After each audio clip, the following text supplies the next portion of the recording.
So my name is Catherine and I'm 21 and I have suffered with anxiety, OCD and depression for a lot of my life. But I mean more than this, and I've come to realise that I'm more than just a label. I'm a completely different person and I know a lot more about my diagnosis compared to a couple of years ago, and like many individuals, I've experienced stigma and discrimination. I've suffered with OCD and anxiety for a lot of my life, starting from when I was about 7. I have a vivid memory of washing my hands for longer than all the other kids at school before lunchtime, and this was my earliest memory. It didn't stop there. Over the next couple of years, I developed obsessions over toilets, bins, and red berries on trees, which makes no sense whatsoever.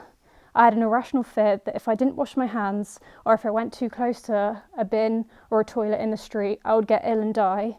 And these thoughts were really intrusive and they scared the life out of me. This is what OCD is. It's irrational obsessions, thoughts and fears that are in a cycle, and it leads you into thinking that the only way of preventing something bad from happening is to do a certain behaviour. Even though it's completely irrational and it doesn't make sense when you try to explain it to someone, it makes perfect sense in your head, and it's how you live your life because it's how you deal with the thoughts in your head. I eventually came out of this phase, but during my GCSEs 5 years ago, I became obsessed over getting good grades, and OCD started up and was triggered again due to the stressful environment. Clearly my mind did not like having anything to obsess over. OCD became my shadow again, but this time it was a lot worse. Over the weeks and months that it developed and quickly became uncontrollable. CAMS, Child and Adolescent Mental Health Services, deemed me not ill enough for their services, and then a couple of months later deemed me too severe. In June 2015, I was sent to an inpatient unit, and after 6 months of lots and lots of therapy and lots of thinking about my diagnosis and how my mind worked, I came out mentally and physically stronger. Things weren't perfect, but at least I could live again.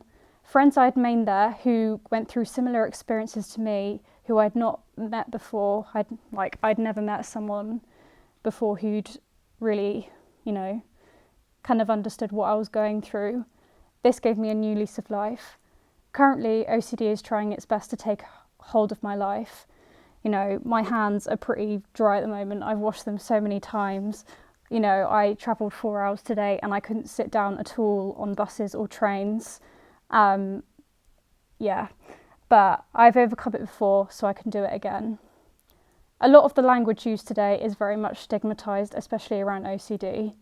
And I've come to realise that there is so much stigma associated with mental health problems that I didn't know before. I've come to realise that the fight is always ongoing to get rid of stigma for people to be more understanding and compassionate about mental illnesses. One thing I've noticed during my recovery is how language is used and how mental health problems are very much subjected to stigma by how they are used as adjectives. A couple of months after my discharge from hospital 5 years ago, I joined a mental health campaigning group in Bristol, where I soon became more aware of inaccurate language use. For example, using "I'm a little bit OCD" or "I'm so OCD" or "I literally had a panic attack" or "I'm so bipolar," things like that. It's always very subtle and people are just so used to it that people don't really necessarily realise that it's stigma. Mental health problems are so overused in daily language that we don't notice. OCD is very much used as an adjective and has formed into a stereotype of being clean, neat and tidy, to the point where I think I've heard people use it or call it ordering and cleaning disorder or obsessive Christmas disorder or, just things like that. People use it so much to describe just random things.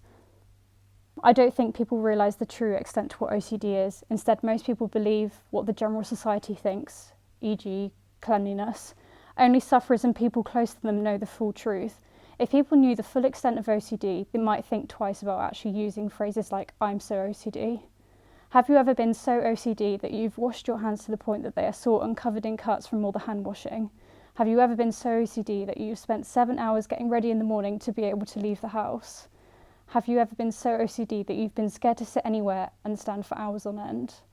Have you been so OCD that you've just worn t-shirts in the winter months because to minimise contamination and, reduce the thoughts? Have you ever been so OCD that it takes over your whole life and leaves you feeling worthless, helpless and trapped? These are some examples of how OCD has affected me, but it can be different for everyone. Hopefully people will eventually come to realise that mental illnesses can be really disabling and restricting and can really take control of your life, and they shouldn't be taken so lightly. OCD has become a normal way for people to describe daily things going on in their lives. Even I used to believe the common stereotype of OCD. When I first thought that I was suffering from OCD, I told my mum this, and she said that it could never be OCD because I don't, I'm a clean person, but my room is an absolute mess. And this is my mum's great, like my family extremely supportive, but this just generally goes to show how some people just don't understand, and, the fight is ever ongoing. Although I don't think that people mean to be spiteful when they make comments like this, it really affects those who suffer and undermines how hard OCD can make our lives and how hard of a vicious cycle it is to get out of. Certain stereotypes and examples I could think of for OCD are things like online tests. I always used to find online tests where you would get shown a picture of, a bit of pavement that was like, out of order of the other ones, and it would rate how annoyed you'd get if you saw this picture. Or whether you'd get, a row of pens and one was slightly misaligned with the other.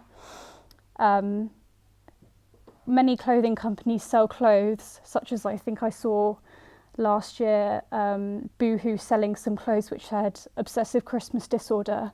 And it makes it seem like having OCD is a bit of a joke and certainly something not serious or something that can really impact your life like it did mine.